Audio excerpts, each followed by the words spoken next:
On a énormément de jeux qui ont été annoncés, mais surtout, on a un Dawn of War qui a été annoncé. Vous allez voir lequel c'est. Est-ce que c'est un Dawn of War 4, un remasterisé? On va voir tout en détail. Il y a même un Space Marine 1 en remasterisé qui est sorti, ainsi que beaucoup de jeux, Darktide, Vermintide, beaucoup de nouvelles choses, des mises à jour. Et est-ce qu'il y a un Total War? Eh bien, vous allez voir ça en regardant cette vidéo tout de suite. Voyons voir tout en détail toutes les nouveautés qui sont arrivées avec ce Warhammer Skull. Alors, comme vous savez, du coup, c'était un événement qui s'est passé sur Twitch en live. Malheureusement, eh bien, c'était pas passé comme prévu, comme à chaque fois, parce que, il n'y a pas eu ce que tout le monde voulait. Vous vous en doutez, on a évidemment été un petit peu trop hypé pour certains trucs, et certaines choses, eh bien, on a eu des belles surprises, vous allez voir tout de suite. Déjà, Space Marine 1, donc oui, remasterisé en 4K. Alors, on ne sait pas le prix, donc ne vous affolez pas, peut-être qu'il sera pas très cher. Tout ce que je sais, c'est qu'avec le Game Pass, il sera quasiment, je crois qu'il sera gratuit. Combien de temps, je sais pas trop, mais sachez que justement, ça permet aussi, pour les gens qui ont découvert Space Marine 2, de jouer à Space Marine 1 avec des graphismes pas trop mauvais. En plus, ils ont refait l'interface, qui est beaucoup mieux. Moi, j'aurais reproché ça à Space Marine 1, l'interface était pas foufou. Par contre, là, la qualité est vraiment top, donc j'ai vraiment hâte de voir ce que ça donnera par la suite. Il y a eu aussi un jeu qui a été annoncé, que beaucoup de gens, spéculaient. Moi, je connaissais ce jeu sous format, il me semble, papier. Je sais que c'est un jeu de rôle, Dark Heresy. Et là, ils ont fait directement un jeu style RPG. Je sais pas trop comment ça fonctionnera. Probablement, attention, c'est qu'une théorie, comme Rogue Trader. Je pense que ce sera un format très similaire. Le jeu a l'air magnifique. Et en plus de ça, il sera disponible assez bientôt, de mémoire, en juin. On va juste voir. Rogue Trader, nanana. Non, c'est pas ici. Il n'y a pas d'annonce. Est-ce que peut-être à la fin, ils ont mis une date? Wishlist now. Ok, il n'y a pas de date pour l'instant, malheureusement. C'est fait par All Cat Game. Très sympa le jeu. Je vous montre juste 2-3 petites images. Là, on a directement des possédés, avec des cultistes possédés. Il y a des croûtes. Il y a un no green. Il y a un libre marchand. Je ne sais pas ce que c'est, ça. Un cadien ou un mercenaire. En tout cas, le jeu a l'air très très beau. Qu'est-ce qu'il vaudra en gameplay? Je peux pas vous donner un avis, je n'ai pas pu le tester malheureusement. Évidemment, le jour où ça sortira, je testerai avec vous en live. Évidemment, je suis sur Twitch en live et aussi sur YouTube. D'ailleurs, on a réagi à cet événement en live justement. Et d'ailleurs, on a dépassé les 700 viewers, c'est le record de la chaîne. Merci à tous. Et oui, Dawn of War Definitive Edition. Comme vous le savez, Dawn of War est un des jeux les plus aimés par la communauté. Et il y aura donc une version remasterisée. Alors beaucoup de gens se sont plaints durant le live en disant « Ouais, la qualité est pas folle, je veux dire, ça change pas beaucoup, ils ont juste augmenté la luminosité, pardon. » Alors, c'est faux. Là, la qualité est augmentée, certaines choses sont plus lisses. Certes, la qualité n'est pas du 4K, on est bien d'accord. Par contre, ça reste une qualité quand même qui est meilleure. Le premier jeu, il a mal vieilli en termes de graphisme. Le gameplay est incroyable, les graphismes, soyons honnêtes, un jeu 2004, ça a très mal vieilli. Par contre, je sais aussi que certains modes permettent d'améliorer les graphismes. Donc, est-ce que ça vaut la peine d'acheter le jeu? On ne sait pas à quel prix il sera. Ou alors, est-ce que simplement les modes pour les premiers jeux seront mieux? Déjà, je pense que pour les débutants, n'oublions pas que nous, on est des fans de l'univers depuis des années. On n'a aucun souci à mettre des modes sur des jeux. Mais un débutant, il a envie de tester le jeu comme il est à sa sortie. Il a pas envie de se faire chier à mettre des modes. Personne ne va lancer Minecraft, par exemple, et directement mettre des modes. En tout cas, la plupart des joueurs. Et donc je pense que c'est quand même cool qu'ils fassent un jeu remasterisé, quitte à avoir un Dawn of War 4 qui reviendra prochainement. Ça a été spéculé depuis longtemps, et c'est quelque chose qui arrivera forcément au bout d'un moment. Personnellement, j'ai hâte de voir ce que ça donnera. J'essaie de pas trop me hype, mais en même temps, je peux pas m'en empêcher, j'adore cet univers, et en plus c'est mon travail, donc forcément que je vous en parle. Mais sachez qu'à mon avis, le jeu sera un banger, et peut-être qu'on aura des nouvelles choses, du multi un peu plus stable, on pourra jouer à plusieurs, on testera, on fera des lives, même justement le jour de la sortie. Peut-être que ça redonnera un petit peu une hype autour de Dawn of War et qu'il y aura plein de joueurs. Moi, j'ai hâte de voir. Ils avaient annoncé une date, si je dis pas de mémoire. Si vous entendez le bruit d'un incendie, là, il n'y a pas de date d'affiché. Mais il me semblait qu'ils avaient mis une date. Si c'était en juin, quelque chose comme ça. Ah, c'est pour les 20 ans. Ok. 20 ans de mode soigneusement conçu, déjà disponible. Restez à la... Oh, ils seront disponibles. Ah, ils vont laisser les mods. C'est excellent. Pour soutenir tous les gars qui font du mod. Ok, excellent. Je trouve ça c'est une très bonne chose. Peut-être même que certains modeurs ont été directement embauchés. Alors, on va juste continuer avec 2-3 informations assez importantes par rapport à certains jeux qui, pour moi, je trouve valent la peine. Si vous n'avez jamais testé Bolt Gun 1, je vous le conseille. Là, il y a Bolt Gun 2 qui va sortir, qui est un excellent jeu. Là, on sera plus contre Khorne, on sera plus pardon contre Nurgle, le dieu de la pestilence, mais bien contre dieu Khorne, en tout cas principalement, le dieu du sang et de la guerre. Déjà, graphiquement parlant, bah, ça reste dans le même univers, ça reste dans la même, on va dire, trame un petit peu en général, mais c'est un 2 avec donc une nouvelle histoire. À voir ce qu'il donnera. Il sera donc là en 2026 sur PS5 et... Ah, et PC et PS5. PS5, je savais pas que c'est jouable. Peut-être Xbox aussi.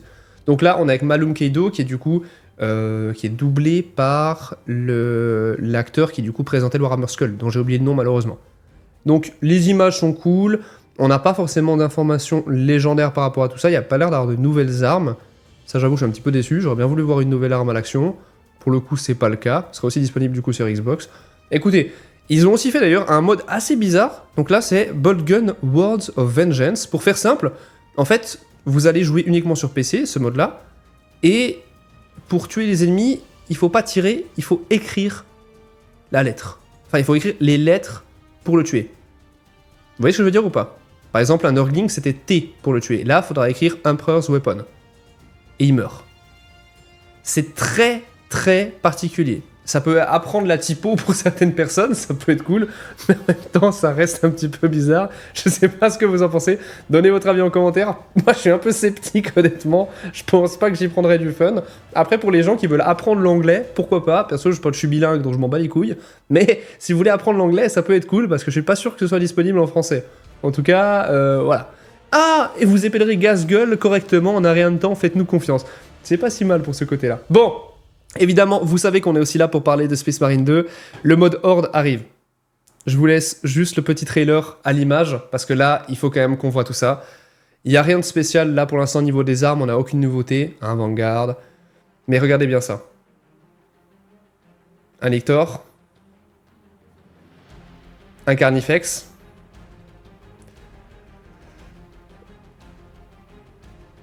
Deux Carnifex. On pourra avoir deux boss comme je vous l'avais dit. Le siège mode donc c'est bien le mode Horde. Avec un Hierophant. On pourra avoir plusieurs boss les gars. Et on pourra jouer un Dreadnought ou en tout cas en invoquer un. Le 26 juin messieurs. Dans un mois. Dans un mois. Notre vie sociale mes frères n'existera plus. Qu'on soit bien d'accord. Notre vie sociale, déjà très peu existante en tant que joueur de Warhammer, nous sommes des nerds, rappelons-le. Mais à ce moment-là, on n'aura plus de vie. Je sais pas.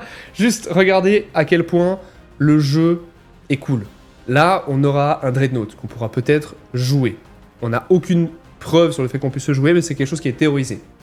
Lisons juste ça parce que c'est quelque chose qui est important pour nous. Mais personnalisez encore plus vos Space Marine multijoueurs avec la sortie prochaine du DLC White Scar, Chapter Pack et Blood Angel Cosmetic Pack pour les détenteurs du Season Pass, tous deux aperçus dans la bande-annonce. De plus, les abonnés Warhammer Plus actuels et nouveaux recevront un nouvel objet cosmétique exceptionnel. S'ils adhèrent à Warhammer Plus dès le 1er juin, le placeront du sergent Métaurus issu de l'épisode Warhammer de niveau secret, donc secret level. Ok. Là c'est White Scar et là du coup c'est Blood Angel, c'est les nouveaux DLC qui sortiront. Alors, le fait de faire un truc pour aller nous abonner à Warhammer Plus, qui est le Netflix de Warhammer, j'avoue que ça me casse un peu les couilles, j'ai pas vomi mytho. Ça fait un peu du pay to skin, quoi. Donc ça me saoule un peu. Peut-être que je le prendrai quand même, évidemment, pour vous le montrer. Comme ça, vous verrez si ça en vaut la peine. Très sincèrement, je trouve ça excellent que le mode Horde arrive le 26 juin. Je vous l'avais dit que ce serait probablement fin juin, même peut-être début juillet. Je suis très content que ce soit bien avant. On va juste regarder aussi les autres DLC qui sont sympas. On a le DLC pour Darktide, qui Darktide du coup me retente pas mal. Là, on est sur un Arbites, donc la police de Warhammer 40 000, qui est directement inspiré de Judge Dredd. Regardez juste. Très très classe. Si vous n'avez jamais joué à Darktide, je pense que ça pourrait vraiment vous faire kiffer avec ce personnage. Il va être très très très cool. Ça, c'est vraiment une très bonne nouvelle. Un des persos les plus adorés de la communauté Warhammer, évidemment avec un vieux style des années 80, la Judge Dredd. Très très cool. Si vous n'avez jamais joué à Darktide, je vous le conseille, très bon jeu. On fera une vidéo dédiée un petit peu au jeu Warhammer que je vous conseille. La Rogue Trader, le DLC Lex Imperialis, qui est aussi un DLC qui a été attendu pas mal de temps. Pareil, avec un Arbites. Donc en fait, la Lex Imperialis, c'est la loi impériale, simplement. Lex Imperialis. C'est latinisé. Donc pareil, mais on n'a pas de psycho-cerbère, de cerbère cybernétique du côté de Darktide, mais on l'a dans Rogue Trader. Voilà, intéressant. Donc, si vous voulez jouer à Rogue Trader, qui est donc un peu un Baldur's Gate version Warhammer, je vous conseille, très très bon jeu aussi. Mechanicus 2, qui est un jeu qu'on attendait depuis aussi beaucoup de temps, je vous montre juste la gueule du jeu, il est magnifique. Regardez juste ça. C'est un jeu extrêmement, extrêmement beau. Ça fait plaisir qu'on ait des jeux justement comme ça qui mettent en avant un petit peu plus des races qu'on voit moins souvent, comme les Necrons, l'Adeptus Mechanicus, on les voit pas tant que ça, et là justement, c'est principalement Adeptus Mechanicus, comme on le voit, contre Necron. C'est cool justement qu'on n'ait pas que des Space Marines, ça permet vraiment de faire plaisir aux gens qui aiment d'autres factions. Très très cool, le jeu est très très beau, c'est du tour par tour, je vous invite à tester si vous n'avez jamais testé. C'est un jeu qui en vaut la peine, malheureusement j'ai pas testé le 1 parce que je pensais que le 2 sortirait bientôt, mais le 2 je vais le faire sur la chaîne et probablement en live. Donc ça normalement il sera en juin si je dis pas de bêtises aussi, et le jeu sera gratuit du 22 au 26 mai. Très bonne chose, et il sera disponible sur Xbox, PlayStation et PC. Ensuite on arrive sur Supremacy, un jeu qui a surpris tout le monde, on pensait que c'était Total War, on était tous sûrs que c'était Total War, mais non. Je vous montre juste le trailer, vous allez comprendre pourquoi on pensait tous que c'était Total War.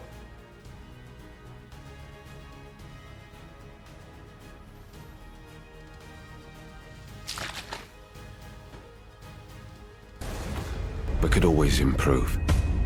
Day 7. We join forces with the Adeptus Astartes.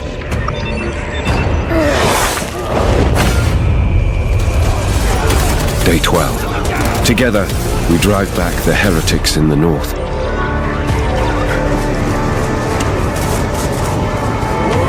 Day 13. The strength of our forces has attracted some unwanted attention. Day 15. I sacrificed 21 regiments in a diversion attack.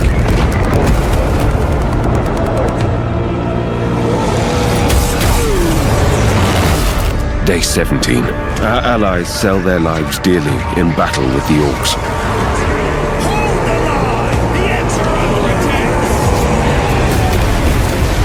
Day 19. Our covert operations cripple the most powerful Orc faction, luring their own allies to turn against them. Day 30. Across Vigilus, our armies drive the enemy back. For the first time, men whispered of hope, even of victory. But I am certain, this was only the beginning. Ok, donc pour ceux qui ne savent pas, ça c'est un jeu du coup qui est extrêmement déjà très stylé. Je suis d'accord au niveau surtout de la cinématique. Malheureusement, ce n'est pas donc un Total War comme vous avez pu le voir, mais c'est un jeu nommé Supremacy. Bon, le trailer est incroyable, et en fait c'est une sorte de Risk version jeu mobile et PC. Alors, on a été un petit peu déçus en voyant ça, parce qu'on pensait tous que c'était Total War, c'était un peu le style, mais malheureusement c'est une sorte de Risk, donc du coup version téléphone. Est-ce qu'il sera bon? Je ne sais pas, je ne m'avance pas, je joue à Clash of Clans, donc je suis un gros joueur de téléphone, mais je sais pas du tout ce que ça vaut, très sincèrement. On attendra la venue du jeu, pour l'instant, personne n'a encore testé. Là, on arrive sur Total War, donc il y aura un nouveau DLC qui arrivera pour les fans de Total War, personnellement je connais pas.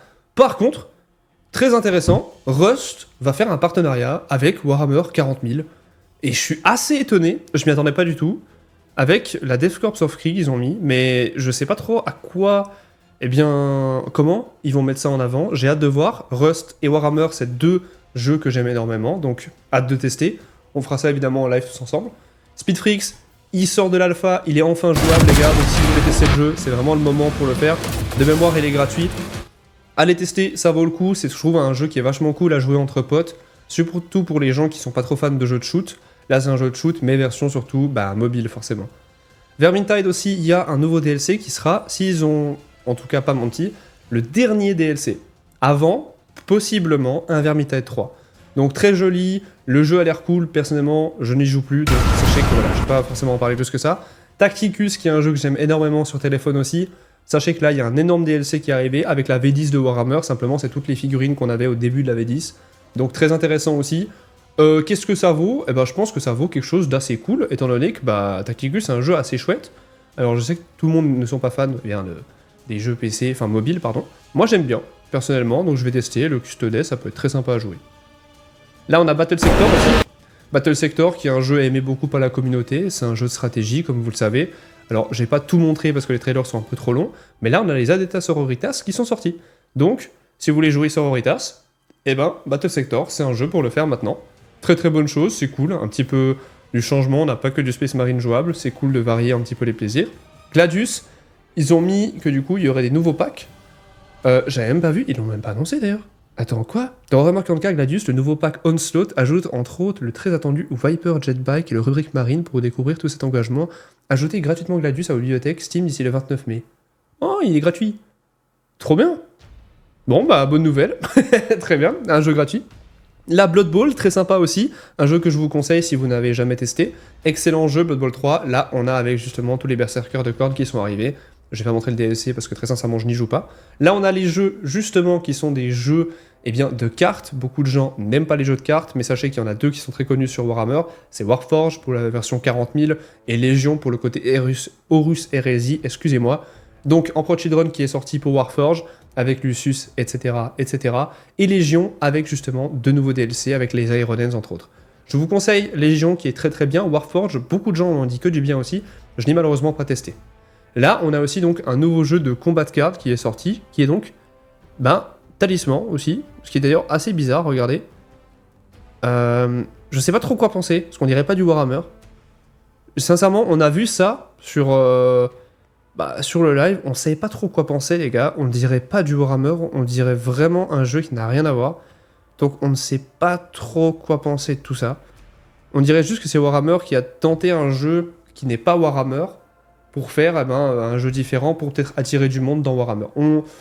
Honnêtement, on n'a pas compris.